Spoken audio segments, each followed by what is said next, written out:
Good morning students. Hello बच्चों, last video में हमने बात की थी लीनियर मोमेंटम की, इम्पल्स की और सबसे इंपॉर्टेंट इम्पल्स मोमेंटम थ्योरम की बात की थी। That topic was very important. Today's lecture is also most important regarding conservation of linear momentum.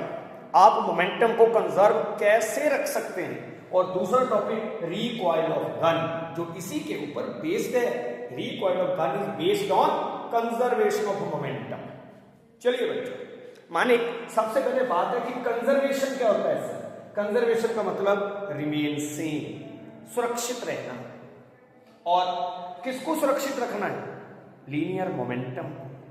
Momentum conserve रखनी है। जो शुरू में मोमेंटम है वही फाइनल मोमेंटम होनी चाहिए। ये देखो मोमेंटम का symbol P, PI vector, initial momentum must be equal to final momentum, बराबर होनी चाहिए। लेकिन कब होगी सुरक्षित? If no external force act. हाँ, कोई फोर्स नहीं एक्ट करनी चाहिए, बाहर से कोई फोर्स एक्ट ना करे। तो क्या है बच्चों कंजर्वेशन ऑफ लीनियर मोमेंटम? अगर आपको एग्जाम में आता है कंजर्वेशन ऑफ लीनियर मोमेंटम तो आप क्या लिखेंगे? The linear momentum of the system remains conserve if no external force act. तो मैं लिखूं if no external force act then momentum remain conserve. Proof is very simple. किसने दिया प्रूफ? किसने दिया?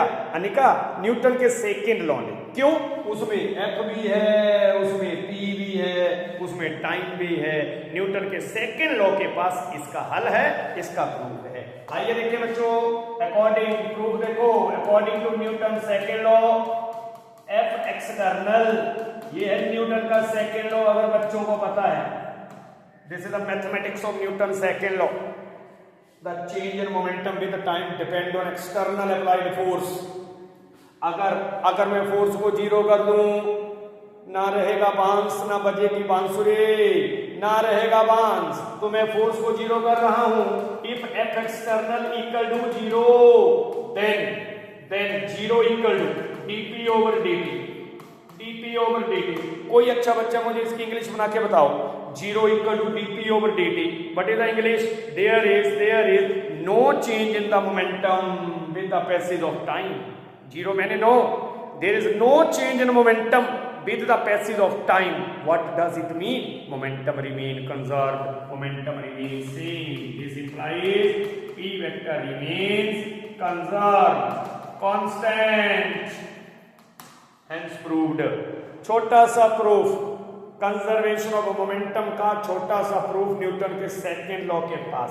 Hope you understand very well. Newton का second law लिखिए, F external को जीरो पुट करें, मोमेंटम में कोई चेंज नहीं आई, मोमेंटम रिमेन कांस्टेंट। चलिए बच्चों आगे बढ़ते हैं रिकॉइल ऑफ गन के पास। रिकॉइल ऑफ गन इसी पर बेस्ड है। क्या मतलब है रिकॉइल का? रिकॉइल होता है backward jerk, backward movement. Bullet आगे की तरफ मूव करता है, आगे की तरफ मूव करता है तो उसका फॉरवर्ड मोमेंटम है।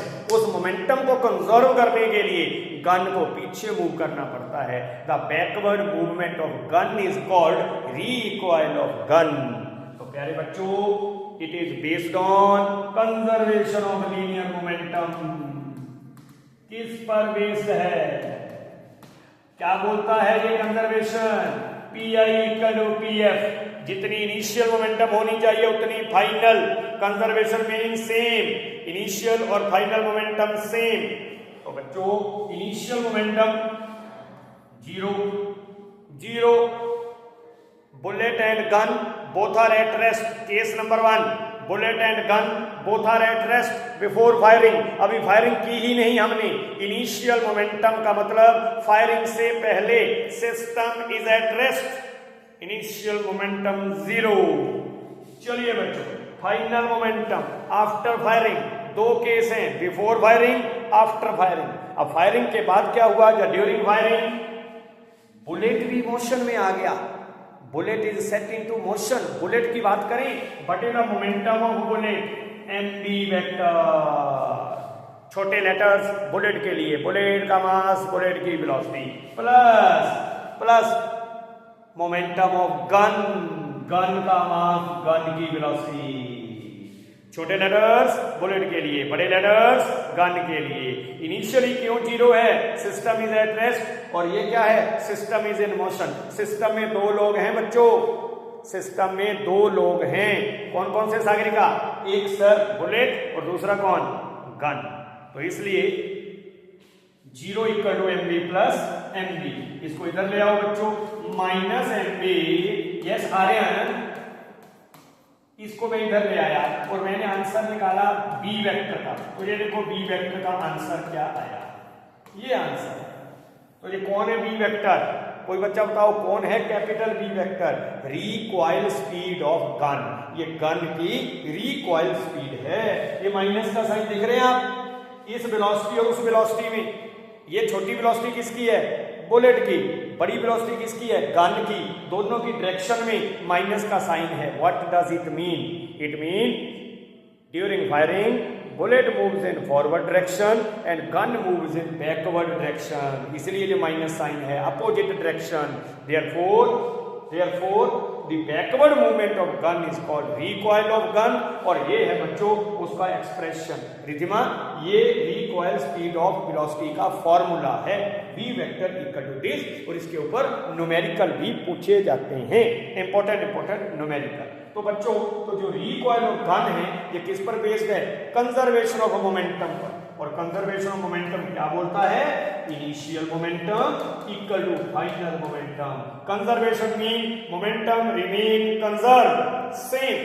Initial momentum 0, final momentum of bullet plus momentum of gun, that's all. इसको मैंने शिफ्ट कर दिया और आपके पास फॉर्मूला आया रिकॉइल वेलोसिटी ऑफ गन का। वो फॉर्मूला याद रखिए, इंपॉर्टेंट फॉर्मूला है।